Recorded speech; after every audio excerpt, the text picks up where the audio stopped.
नमस्कार दोस्तों, आज के इस करंट अफेयर सेशन में आप सभी का स्वागत है। मैं अशोक कुमावत आज के इस करंट अफेयर सेशन में 12th मई के इंपॉर्टेंट करंट अफेयर इवेंट को डिस्कस करूंगा। यह करंट अफेयर का 21st सेशन है और इस सेशन का मीडियम बाइलिंगुअल रहेगा, मतलब कि हिंदी और इंग्लिश दोनों माध्यम में आप इसे सुन और देख सकते हैं। तो चलिए हम शुरू करते हैं। First, ELISA test. ELISA test की अगर हम बात करें तो इसे कोविड कवच के नाम से भी जाना गया है। कोविड कवच के नाम से जाना गया है इलिसा टेस्ट का। इलिसा टेस्ट का अभी तक हम यूज करते थे HIV इन्फेक्शन को डिटेक्ट करने के लिए, लाइम डिजीज को डिटेक्ट करने के लिए, रोटा वायरस और जिका वायरस को डिटेक्ट करने के लिए।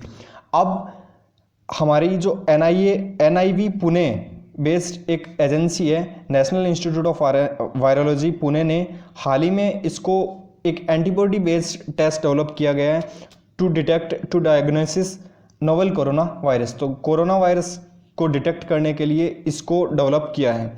अगर हम बात करें कि इसका डिटेक्शन कैसे किया जाएगा, तो हमारे बॉडी में जैसे हमारे बॉडी के अंदर कोरोना वायरस का अटैक होगा तो बॉडी एंटीबॉडी डेवलप करेगी कोरोना वायरस को फाइट करने के लिए, और उस वायरस को फाइट करने के लिए जो बॉडी एंटीबॉडी डेवलप हुई है हमारे बॉडी के अंदर, उसको इलिसा टेस्ट किट के थ्रू डिटेक्ट किया जा सकेगा।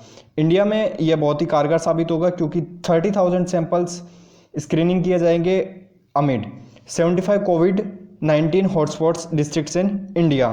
तो इलिसा टेस्ट बहुत ही हेल्पफुल है। नेक्स्ट अगर हम बात करें चैंपियंस पोर्टल। चैंपियंस पोर्टल हाल ही में न्यूज़ में रहा है और इसे लॉन्च किया है किसने? Ministry of MSME।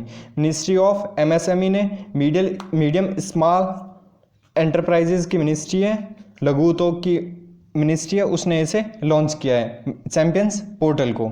तो ये एक टेक्नोलॉजी बेस्ड पोर्टल है जिसमें ICT का यानी कि information of computer and technology का बहुत ही यूज किया गया है, जिसके थ्रू कंट्रोल रूम का मैनेजमेंट इंफॉर्मेशन सिस्टम क्रिएट किया है इन्होंने। अगर हम चैंपियंस एक्रोनिम की बात करें तो champions acronym stands for creation and harmonious application of modern processes for increasing the output and national strength. तो कैसे मॉडर्न प्रोसेसेस के थ्रू, मतलब कि ICT का यूज करके इंक्रीज किया जा सके आउटपुट को और नेशनल स्ट्रेंथ को बढ़ाया जा सके एक हार्मोनियस एप्लीकेशन के थ्रू। इसका पर्पस अगर हम बात करें तो इसका लक्ष्य ये रहेगा, make smaller units bigger by solving problems and helping them.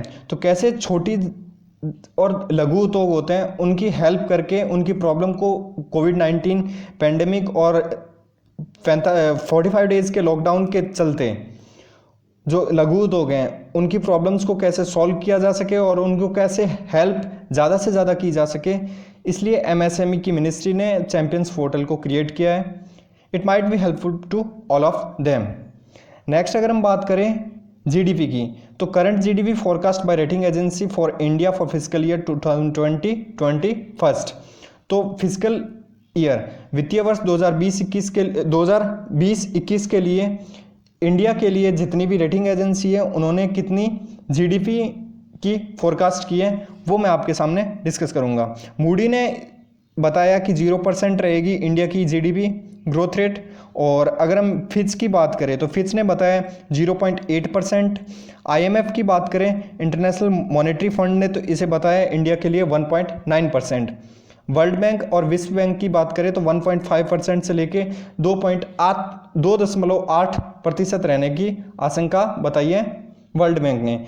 ADP Asian development bank ने बताया 4% रहने की आशंका जताई है। वहीं ICRA ने इसे 2% रहने की आशंका जताई है।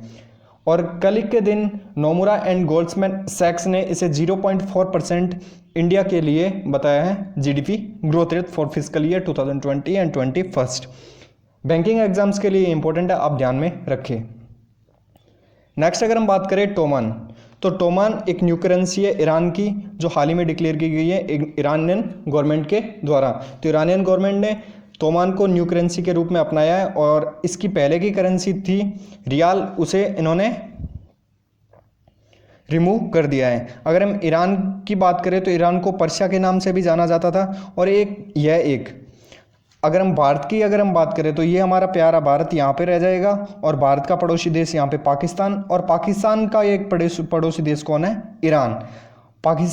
और अफगानिस्तान का भी पड़ोसी देश कौन है? ईरान। तो ईरान की अगर हम बात करें तो ये एक पर्शियन कंट्री है। पर्सिया की जितने भी शासक थे यहाँ के, तो वो हम इंडिया में आए थे, या आप जब हिस्ट्री पढ़ते होंगे तो आपको पता होगा। और वेस्टर्न एशियन नेशन है, और एशिया में अगर इसकी लोकेशन की बात करें तो ये वेस्ट में लाई करता है। प्रेसिडेंट यहाँ के हैं हसन रूहानी, और ईरान की कैपिटल है तेहरान। नेक्स्ट अगर हम बात करें टैगोर रोड, तो हाल ही में इजराइल गवर्नमेंट ने एक बहुत बड़ा डिसीजन लिया है on 159th birth anniversary of sir Rabindranath Tagore. तो 159वीं जन्म वर्षगांठ पर इजराइल गवर्नमेंट ने डिसीजन लिया है, और उन्होंने ये डिसीजन लिया है कि उनके किसी शहर के अंदर जो एक रोड है उसका नाम क्या कर दिया गया, टैगोर रोड। अगर हम बात करें रविंद्रनाथ टैगोर के जन्मदिन की, तो 7 मई को रविंद्रनाथ टैगोर का जन्मदिन मनाया जाता है, और यह सर रविंद्रनाथ टैगोर को एक ट्रिब्यूट था इजराइल गवर्नमेंट के द्वारा, उनके outstanding contribution to the world एक ट्रिब्यूट था। ठीक है, अगर हम इजराइल की बात करें तो इजराइल की कैपिटल हो जाएगी जेरूशलम, और इजराइल एक मेडिटेरेनियन नेशन है, मेडिटेरियन सी को टच करने वाला नेशन है। अगर हम इसके प्रेसिडेंट की बात करें तो रूवान रिवलिन इसके यहाँ के प्रेसिडेंट हो जाएंगे, और प्राइम मिनिस्टर की बात करें तो बेंजामिन नेतन्याहू यहाँ के प्राइम मिनिस्टर हो जाएंगे। करेंसी यहाँ की क्या है, न्यू शेकल यहाँ की करेंसी है। सर रविंद्रनाथ टैगोर के बारे में अगर हम बात करें तो उनकी टैगोर जयंती मनाई जाती है 7 मई को, और उनको नोबेल प्राइज़ के द्वारा अवार्ड किया गया था इन लिटरेचर फॉर गीतांजलि इन 1913। तो 1913 में उन्हें लिटरेचर में गीतांजलि के लिए नोबेल प्राइज़ दिया गया था, और वह पहले नॉन यूरोपियन और फर्स्ट एशियन थे नोबेल प्राइज़ जीतने वाले, और फर्स्ट इंडियन भी थे नोबेल प्राइज़ जीतने वाले। He also has written national anthem for India, Bangladesh and Sri Lanka. तो भारत, बांग्लादेश और श्रीलंका के लिए उन्होंने राष्ट्रीय गान भी लिखा है। हरिशंकर वासुदेवन की बात करें तो हरिशंकर वासुदेवन का हाल ही में निधन हो गया, और वो एक फेमस हिस्टोरियन थे, specialised in European and Russian history. तो यूरोपियन और रशियन हिस्ट्री का इन्हें बहुत ही अच्छी तरीके से ज्ञान था, और इंडो रशियन रिलेशन में इनकी महत्वपूर्ण भूमिका देखी जा सकती है। And he is one of the foremost scholar of Bengal West Bengal के ये एक फॉरमोस्ट स्कॉलर थे। अगर हम इनकी बात करें तो इन्होंने कुछ किताबें लिखी हैं, वो एग्जाम पॉइंट ऑफ व्यू से इंपॉर्टेंट हो सकती हैं, आप इन्हें नोट डाउन कर लीजिए। Shadows of substance, Indo Russian trade and military technical cooperation, तो ये इन्होंने बुक लिखी थी 2010 में। और footstep of Afanasy Nikitin, travels through Eurasia and India in early 21st century, ये इन्होंने बुक लिखी थी 2015 में।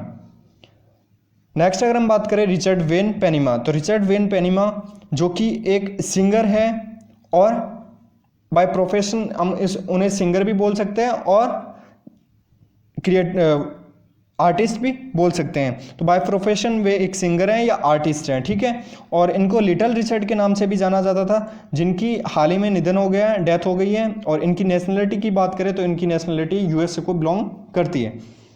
नरेंद्र बत्रा की बात करें तो नरेंद्र बत्रा हाल ही में पीआईएन रहे, पर्सन इन न्यूज़ रहे, और उनका पीआईएन रहने के पीछे के कारण है कि उनका जो टेन्योर था एज प्रेसिडेंट ऑफ एफआईएच की बात करें तो फेडरेशन इंटरनेशनल दे हॉकी, तो फेडरेशन इंटरनेशनल दे हॉकी के यानी कि इंटरनेशनल हॉकी फेडरेशन के, अंतर्राष्ट्रीय हॉकी संगठन के उन्हें अध्यक्ष के तौर पर उनका जो कार्यकाल था वो 1 वर्ष के लिए, 1 साल के लिए बढ़ा दिया गया है। वो मई 2021 में रिटायर होने थे, 2020 में रिटायर होने थे, अब उनका कार्यकाल बढ़ा के 2021 कर दिया गया है एज प्रेसिडेंट। अगर हम एफआईएच की हेडक्वार्टर की बात करें तो लॉशन स्विट्जरलैंड में इसका हेडक्वार्टर है, और इसकी फाउंडेशन हुई थी 7 जनवरी 1924। फेलुडा टेस्ट की बात करें तो फेलुडा टेस्ट हाल ही में न्यूज़ में रहा है, और इसे किसने डेवलप किया गया है तो CSIR IGIB ने इसे डेवलप किया गया है। CSIR IGIB की बात करें तो CSIR stands for council of scientific and industrial research, and IGIB की बात करें तो institute of genomic and integrative biology, तो ये एक इंस्टीट्यूट है जेनोमिक एंड इंटीग्रेटिव बायोलॉजी का। और Feluda stands for FMCA S59 editor linked uniform detection. अगर हम फेलुडा की बात करें तो ये एक भारत का पहला फर्स्ट स्ट्रिप टेस्ट है जो डिटेक्ट करेगा नोवल कोरोना वायरस को 1 घंटे के अंदर अंदर। ये एग्जाम पॉइंट ऑफ व्यू से इंपॉर्टेंट है, आप इसे ध्यान में रखिए।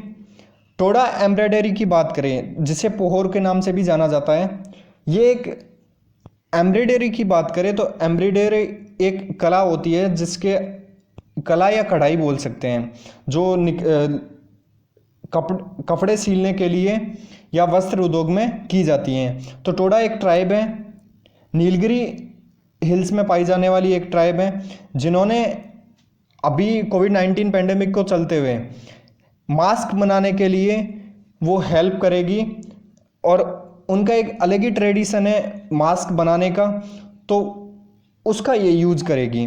टोडा ट्राइब की अगर हम बात करें तो ये एक पास्टोरल ट्राइब है, मतलब कि ये पशुपालन से अपना जीवन व्यतीत करती है। इसके साथ में भी ये एम्ब्रॉयडरी यानी कि कढ़ाई का कार्य भी करती हैं।